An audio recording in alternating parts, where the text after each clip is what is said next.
Hello, everyone. I hope you're all doing well and living your best life. But today's topic is going to be more on the serious side. I'm going to be talking about mental health, one of the best things that I'm talking about. I'm going to be doing a book review of my favorite book that's mainly about mental health. I actually bought this book back in 2019, but I still love it. I have been reading it again over the years. It's by Bryony Gordon. It's called You Got This. She's my favorite author. I also love the overall design of this book. I would say it's a really good book, mainly for women who want to start their self-care journey in regards to their mental health. It would also be a good book for a teenager, mainly girls. And I would say if you haven't read it, you're missing out, girl. But let's not forget that there has to be equality and diversity too. So even if you're a boy or a man, there's no harm in giving this book a try because I guarantee you will love it. In other words, this book is a short guide of how to be the best version of yourself without doing too much or trying to impress anyone. But being simply yourself. Fun fact, Bryony Gordon is a best-selling author of Mad Girl. That's one of her first books, I believe. Anyway, let me get back to the main reason why you're here. So I want to start off with how at the start of the book, she talks about her struggles of being diagnosed with depression and also being like an alcoholic. OCD is also known as obsessive compulsive disorder, but some of you may have heard of this condition and it's just to make things clear, it's more than constantly double checking if you lock the door or if the lights are off or anything of that sort. It gets deeper than that. She also explains how she would constantly wash her hands and the fear of contamination. This part of the book makes me really sad because she says that her OCD was so bad that it got to the point where she couldn't even hug or touch her family and friends because she was so scared that she would possibly spread the germs to them and cause them to become seriously ill, and how she felt like she needed to chant phrases in her head to help make sure that the people she loved stayed alive. It's almost like at the time, she felt like she couldn't, if she didn't chant these phrases, her family would be hurt in some way. I love this book because Bryony really opens up about her mental health and she aims to raise awareness about OCD alongside her other issues with mental health that she has dealt with over the years. And I just want to say she inspires me to speak up about my own mental health without being ashamed of it, because at the end of the day, mental health is real and certainly deserves more attention. I feel as though these things have improved over time, over the years, to raise awareness for it, but I believe we still have a long way to go and there's still more to be done. In the past, I have done a little bit to help out raise awareness about it, but volunteering at my local mental health charity shop, and it's called Mind or Better Mental Health. And I just remembered that a few years ago, I did a 4-week program back in 2018 called NCS, also known as National Citizen Service. I really enjoyed that program, and I did a social action project based on an issue I was passionate about. And at the time, I did it on suicide awareness, and I helped to raise a little bit of money for an amazing organization called Beachy Head Chaplains. One of my favorite chapters in this book is when she explains more about how most of us always compare ourselves to others on a daily basis and how sometimes we don't even realize we're doing it, alongside how it could possibly and easily become an unhealthy habit. I noticed that when I compare myself to others, I always end up feeling like rubbish, and it creates this sense of low self-esteem for me, and it's not great. I think social media plays a big role in this. And most of the things we see on social media are not necessarily realistic. I would say the best thing you can do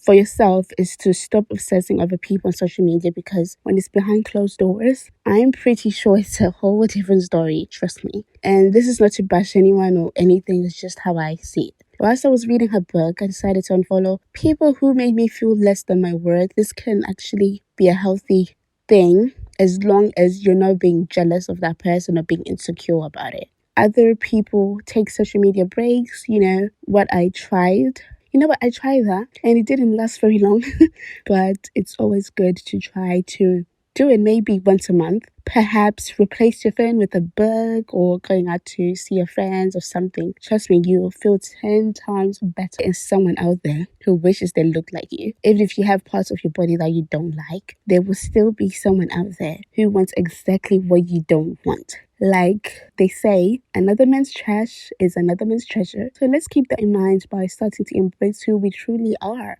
and be what you have and be humble, because sometimes we tend to take things for granted. In this book, Bryony talks about how we should try to pay attention to what we have instead of what we don't. She explains that this is a bit more when she states a few things to be grateful for, but personally, I'm grateful for having a family and friends that love and support me, and the fact that I literally have over 4 mothers who love me and support me in their own unique ways. I also have a roof over my head. Some people are homeless, and I'm grateful to even discover this book in the first place. Although we all know that it's pink, so naturally it caught my eye, but that's besides the point. One of the most important things to be grateful for is the fact that I'm alive, and I'm actually turning 21 this October on the 7th. Lately, I've been trying to turn negative things into positive things, although sometimes I can be so positive that I lose track of what the issue really is, and struggling. And in terms of like fixing the situation and finding a good solution to it. On the positive note, when I'm not okay, I'll always find a way to lay my feelings aside and pay attention to my friends when they need me. Anyway, I think I'm getting a bit off topic here, but you get the point. As I was saying, the way you physically look can have a significant impact on how you feel within, or in other words, it can really affect your mental health either positively or negatively. So I always feel like we should all be very careful about the comments we make about other people's weight, face, firstly, because you don't know what the person is going through. They could be using food as a way to comfort their feelings. For all we know, they could be going through some severe depression and anxiety, and the comments you make about them could trigger the issues in their lives, such as developing an eating disorder or something like that. I don't know, it sounds like I'm being super dramatic, but things like that happen. However, I can't help but think about why some people could be concerned about your weight or our weight, because unhealthy eating or obesity does and will cause health problems such as diabetes, heart disease, and in more severe cases, cancer. And if you know that your family have some health problems, please keep that in mind too, because genetics plays a big role in all this. Also, when complimenting people, saying that they look like they've lost weight isn't always the best thing to say, because who knows what if they wanted to gain that weight because they felt like they hadn't met their weight goal, because their healthy weight could be completely different to yours. They can hurt in the long run. And let's remember that there's more to a person than the way they look physically. Let's not forget that it's in this life, you only have one body, because if you don't show your body love, no one else will, period.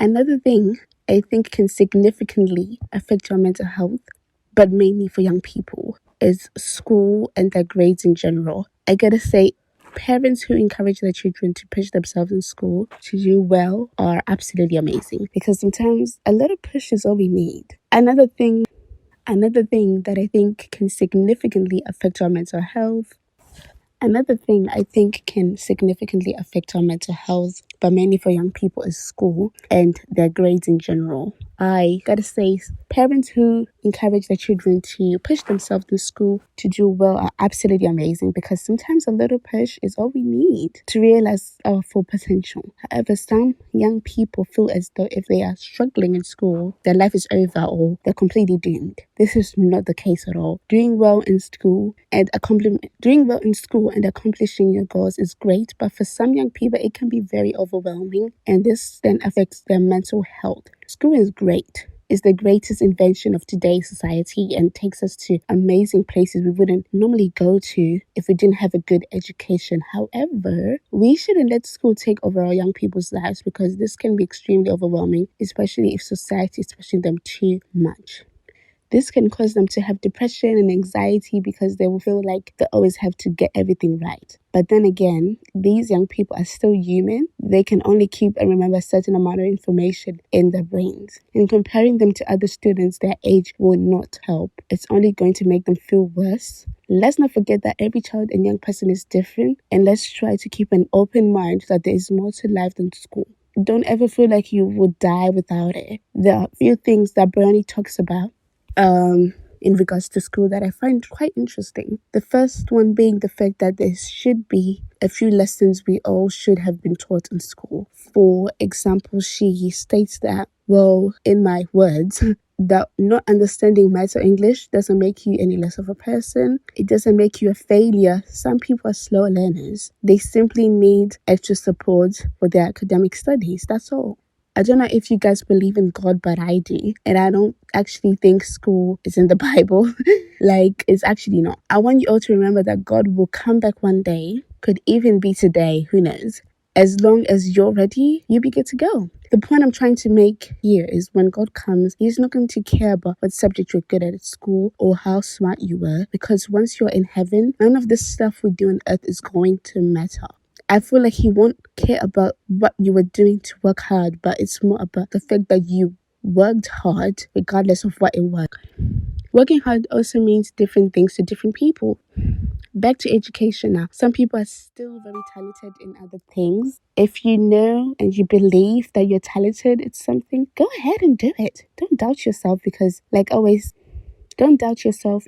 always say, life is too short. Live your best life because you only have one life and you don't want to regret not doing what you love doing a few years from now. And that is all for today, guys. Stay tuned for the next episode. If you want to learn more about the topics discussed and other similar topics, please visit the website links below, including OCD UK, BT Chaplin's Mind for Better Mental Health Nights, Childline, Counseling Service for Children and Young People, Young Minds, Beat, Eating Disorders Charity, The Mix, Shout, Place to Be, L Anon, don't know if I'm pronouncing this right, but L Anon Alcohol Addiction, Narcotics Anonymous, Alcoholics Anonymous, Bipolar UK, Calm UK, Rank Drugs, National Gambling Hotline, Drinkline, Pay Russ for Suicide, Maytree, Suicide Crisis, Samaritans. Oh, guys, I forgot. Bryony Gordon also has her own podcast. Check it out on Apple Podcast and Spotify. The first one is called Mad World. Second one is Happy Place. Books by Bryony Gordon. No Such Thing as Normal. I'll also have linked all these books to the show notes below as well. So she has a book called No Such Thing. She has a book called No Such Thing as Normal. Glorious Rock Bottom, Mad Girl. Samples of mental health related books, I've linked them below as well. The first one is How to Be Your Own Therapist on Apple Books, I believe. And then the second one is No Worries on Apple Books as well. All these are on Apple Books. And the third one is The Subtle Art of Not Giving a F. You know what that means. I'm not going to say it. Fourth one is It's Not Okay to Feel Blue and Other Lies. The last one is The Anxiety Solution. Most of these books on the Amazon Kindle app. And that's all for today, guys. Thank you very much for listening and stay tuned for the next episode.